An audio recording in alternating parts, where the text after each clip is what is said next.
My 600 Pound Life follows the stories of obese individuals trying to become healthy again so that they can function in normal society. Today in this video, we're going to cover 5 guests on the show who were out of control. Sit back, relax, and enjoy the video. Number 1, My 600 Pound Life star Penny Sager wanted an easy way out. Penny Sager appeared on My 600 Pound Life in the earlier part of Season 2, rendering her one of the reality show's OGs. But unlike her fellow co-stars that season, such as Jolyn Whitworth, Christina Phillips, and Paula Jones, Sager did not comply with Dr. Now's diet and exercise plan.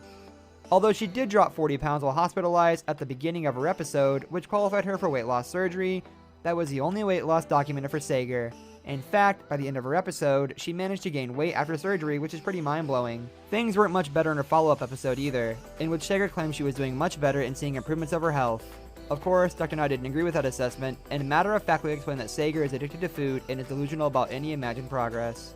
Number 2, Shani Murray didn't want to give up food. When viewers first met Shani Murray on My 600 Pound Life, she was deeply sad about suffering through 2 miscarriages, which is totally understandable. That experience can be extremely traumatic to not just the person who endures one, but her partner as well, according to the American Psychological Association. Given that she was also sexually abused by a cousin when she was very young, it's no wonder that she turned to food for comfort. But there was hope, as Murray went to Dr. Now to help her get both her life and her weight back under control. But alas, she was unwilling and unable to stop compulsively overeating. Despite her claims of gaining water weight, something Dr. Now pointed out was clearly not the case, Murray was never approved for weight loss surgery. She continued to eat foods that were not on Dr. Now's program, including a famously illicit pizza, and never dealt with her underlying emotional issues. Despite leaving Dr. Now's care, Murray set up a GoFundMe for her weight loss surgery. She later filmed herself doing an eating challenge from her hospital bed. Shanae, what it is you facing is shift of fluid from gravity.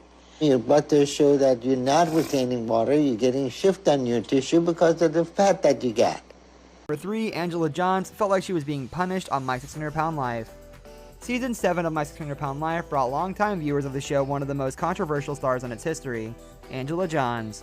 Like others on the show, Johns has a tragic backstory involving sexual abuse, rape, drug addiction, and even prison time.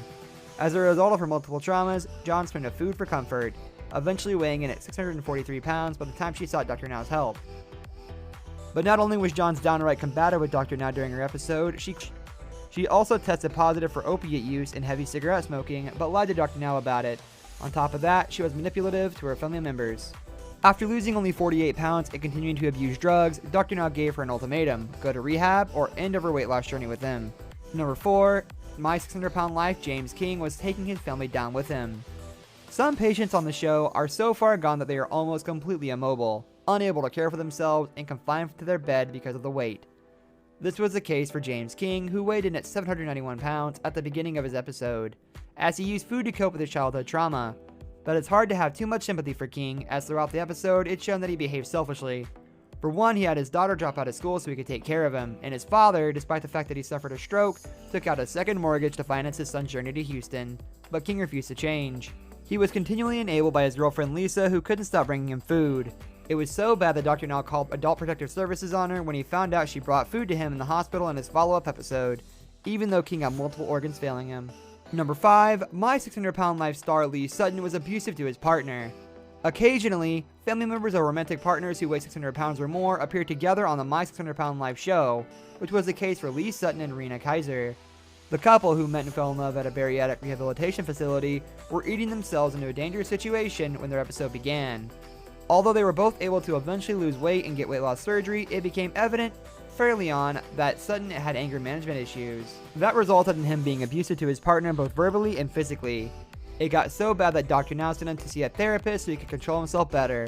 But Sutton was still being cruel to Kaiser in their follow-up episode, no matter how hard Kaiser tried to be kind and to de-escalate his behavior when his temper flared up. We'll eat everything here, either today or by tomorrow. This brings us to the end of our video. I hope you enjoyed it. Hit like if you did, and don't forget to subscribe to our channel so you never miss out